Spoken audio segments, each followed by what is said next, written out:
Hey everybody, what is up? Welcome to another episode of Critical Opinion, and on this episode I'm going to be talking about the newly released MMORPG for the PlayStation 4, Neverwinter. So before I go on, let's give a little context. Neverwinter here is a game that is not new, per se. It has been on Xbox One and PC for at least a couple of years now, and it's not without its issues. It is a free-to-play MMO, so there really isn't anything you need to spend, when getting into it to get the full experience, all of the content per se. However, it did have an issue with some things being pay to win in some way. Like, you could literally buy power, you could buy these cash up items that would always give you a 100% chance at successfully crafting something or upgrading something or enhancing something, and that would mean more stats and a bigger buff to your stats overall. And on top of that, you can buy companions, which give you more stat boosts and active abilities. You can buy mounts, which makes you move faster, and those also come with buffs of their own. And you could take all of this stuff into PvP. Now, it's been a while since I played, and all of that stuff that I just said was in the game back when I played, so this video is going to be us looking at it on the PlayStation 4 since it just came out and seeing if those same trends are present. Now, in a lot of ways, Neverwinter is like Destiny, as there are multiple types of currencies. You have your gold, which you basically use to maybe buy some really low tier gear, buy potions, repair your items, things like that. You don't really use gold to actually, say go into the auction house and buy yourself some sweet ass gear. No, you use the kind of semi-premium currency called Astral Diamonds. Now, this is kind of what irked me in the original game years ago when I used to play. This currency, as a free player, is something that you can earn to a limit on a daily basis. So you can only earn around 25,000 rough Astral Diamonds daily, which really isn't a lot. Mind you, when there are some high-tier mounts out there and high-tier pets that cost millions of Astral Diamonds, getting 25,000 a day, and not even easily, you have to grind for it, can be a real pain in the ass. So basically, when it comes to buying goods and buying good gear in the game via auction houses and other vendors, Astral Diamonds will be about 90% of all of those transactions. But wait, there's more. There's another currency aside from Astral Diamonds called Zen, and since the game is published by Perfect World International, their premium currency kind of goes from game to game. It's called Zen. It's the premium currency. It's the currency that you will use to go straight into the cash shop and buy cash shop items. However, it is very, very important to note that you can turn Zen into Astral Diamonds and vice versa.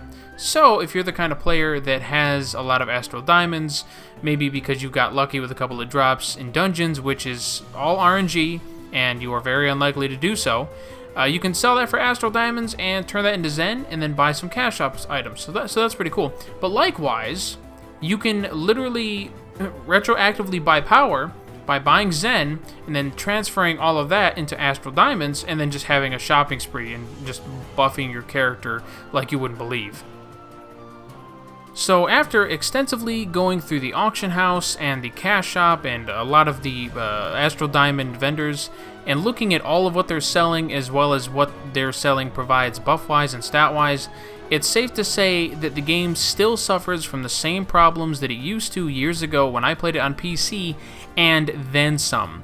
They have long since introduced some other kinds of buffs and things that you can purchase on top of everything else that used to be there. For example, mounts not only give you faster movement speed, but also large stat buffs on top of the extra movement speed. Because the way mounts used to work in the past was there's really no sprint.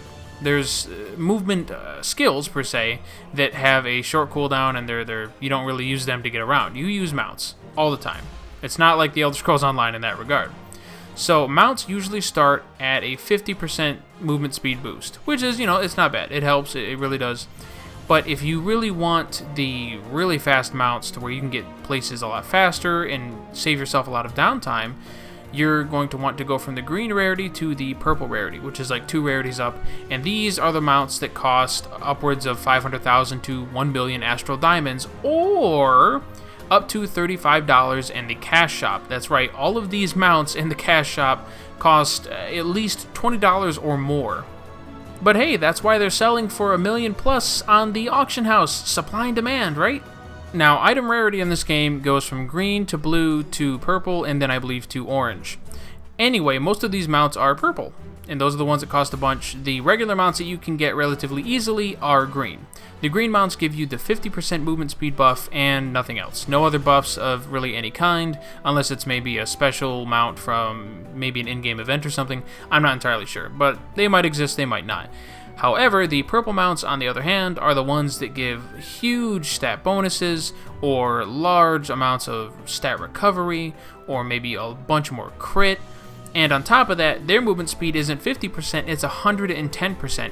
And when you take these mounts into PvP, well, those bonuses and everything stay with you, so you're going to be faster than the other players. And the thing about PvP is, when you go in there, it's all about capturing points. It's kind of like Control or King of the Hill in that regard. So the faster you are on that mount, the more of an advantage you'll have, and the faster you'll be able to get to those points compared to your enemies. And another interesting thing you can do with these mounts is they have 3 different sockets, and you can take rune stones that have various stat bonuses to them and apply them to your mount. Now, these rune stones can be up to, I believe, either plus 10 or plus 15. Back when I used to play, it was plus 10. Once you got past, I think, plus 6 or plus 7, the chance of successfully enhancing that rune stone went from, I believe, 50% to, like, say, 10%. And then as you went up from there, it'd go from, like, 10% to 5% to 1%. It would go down to 1%.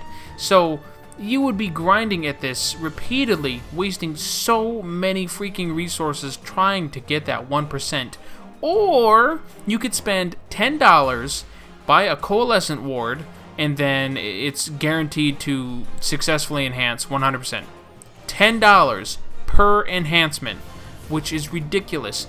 And the fact that not only can your mount, but your companion, and I even believe your gear, can be mounted with these rune stones that all behave the same way in regards to enhancing, as well as the chances that come along with enhancing, is pure ridiculousness. Now you can see where the grind comes into play, trying to max out all of your gear with plus 10 rune stones or plus 15 rune stones, and it just becomes insane. Or you can spend, God, hundreds of dollars and just skip all of it. It's bullshit, honestly. And the fact that you can take all of that into PvP with no sort of stat normalization whatsoever is beyond ludicrous, in my opinion. Now, if your response to that is, oh, IMO Gaming, I don't PvP, so I don't have to worry about it. Well, you kinda do, because a lot of the later dungeons are all based on your gear score. And how do you increase your gear score? Having better gear, and having more rune stones, and having a better pet, and all of that crap. The higher the stats you have, the better your gear score. And people won't let you even play in these dungeons unless you fit their requirement. Not the minimum that the dungeon asks for, but what they want, because those dungeons are hard, and you're going to want to be as powerful as you can. And I'm personally disappointed by this, because I really like the gameplay in this game. I don't particularly think it plays great on the PlayStation 4. I found the controls kind of clunky, and since the frame rate is uncapped, you'll have moments where you are at 60 frames per second, and then it'll dip down into the 20s, and it's really jarring and kind of not fun to play in that regard.